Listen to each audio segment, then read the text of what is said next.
this Saturday that still has one more game to go. It all began with a huge win for Steve Bruce from Newcastle away at Everton. Another narrow one for Palace at home to Wolves. Manchester City, 12 consecutive wins in all competitions for the first time in their history. They lead the Premier League. They beat Sheffield United.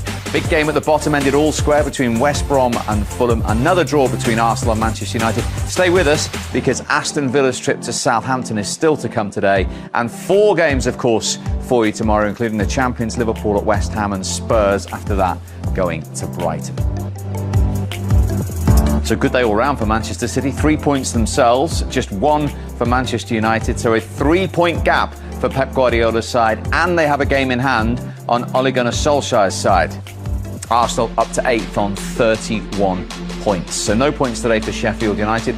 1 for West Brom, 1 for Fulham. Fulham still 4 from safety with Brighton above them. And now there's another 4-point gap. That because of Newcastle's win at Everton. The thoughts of Paul and Tony and Owen on their way, plus all the reaction from the Emirates. The clean sheet, is it another sign of progress as well? That's 4 points you've taken off of Manchester United this season. We have to try to improve every single day. I think we have to be humble every day to admit, because you have to improve. I think the boss is doing a great job. I think the young boys, they have progressed a lot. They are fantastic. I think we start to create a real team, real atmosphere. I think that's why we'll keep going.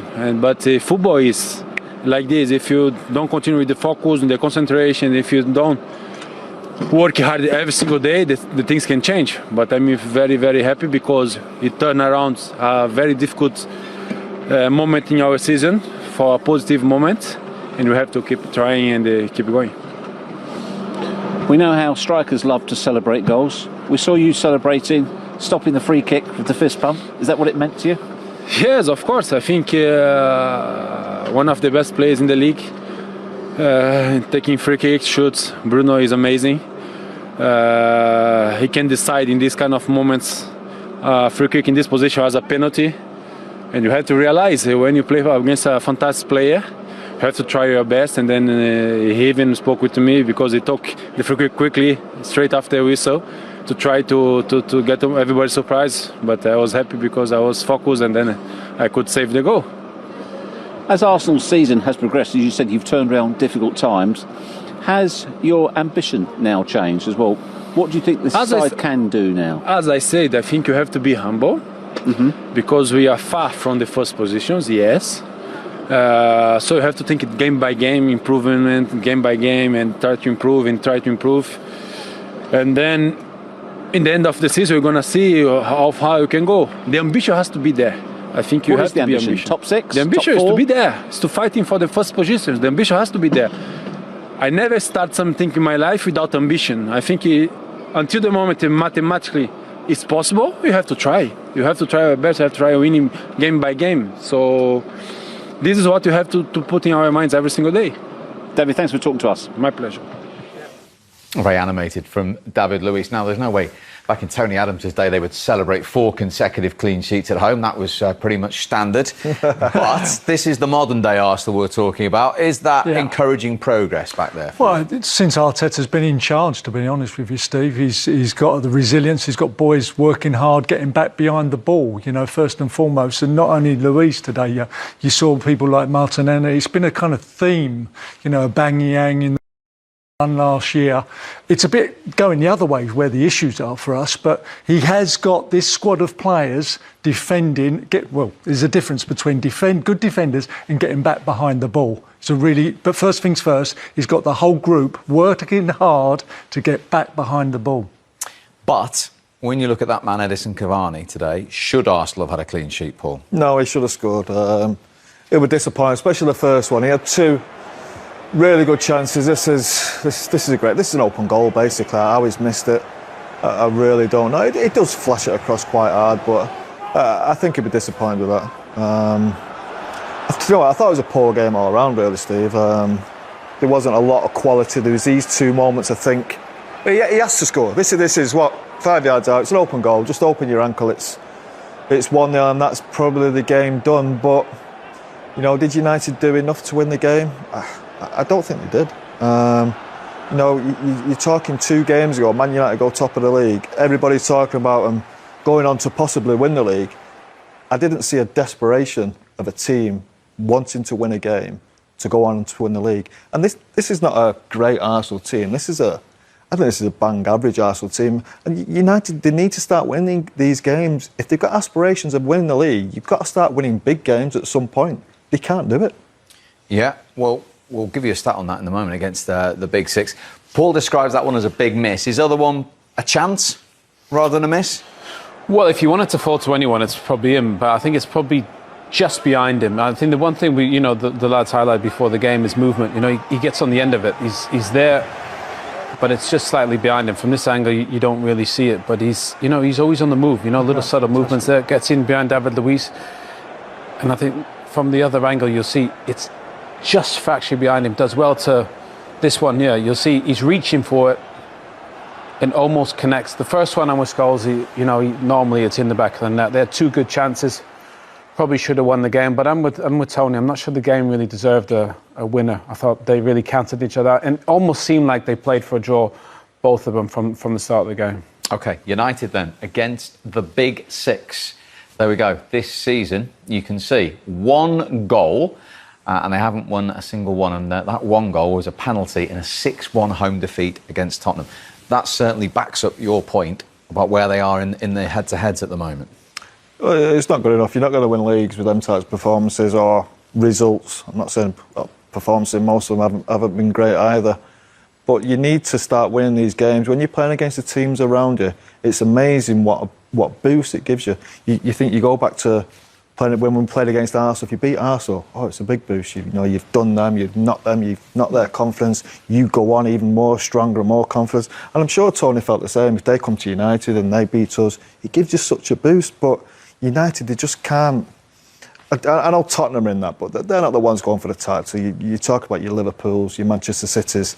They just can't seem to win them games. And when you're struggling against Sheffield United tonight, you get beat in them, and then you come to the big game.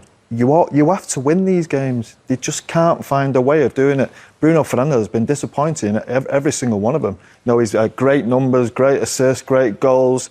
I think in the last 5 games against big teams, he's had no goals, no assists. It's really worrying, and that's why United are where they're at. I know they're in a good position now. It's an alright position, but it's not a position where you think this team are going to go on to win the league. They've come to Arsenal. They were not a great team. They've come to Arsenal. They've won a big game.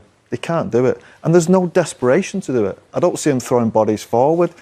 Arsenal really, going forward, weren't really a threat. I don't think you had to really worry about them without Saka, without Aubameyang. There's no threat there. Smith Rowe, I think, is a really good player, don't get me wrong. He's an exciting player. I think he'll be a great player in time to come. But United just don't do enough to win these big games. They don't commit enough bodies forward, and they don't show a desperation to win these games and to go on to win the league. And I'm interested to know, you're saying it's a big boost, you've been there and done it when you win a game. When you don't, and when you look at those figures, does it become a bit of a mental block that you can't beat one of your rivals, one of the big clubs around you? I think it has to do. It has to. People will mention it all the time.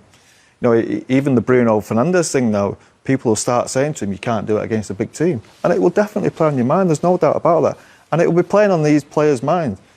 And like I say, if you're not winning them big games and you don't beat the other teams, the Sheffield United, it's when you're really struggling. They've got to start showing some bottle and some real belief that they can go to these big teams, whether it's home and away, I don't care where it is.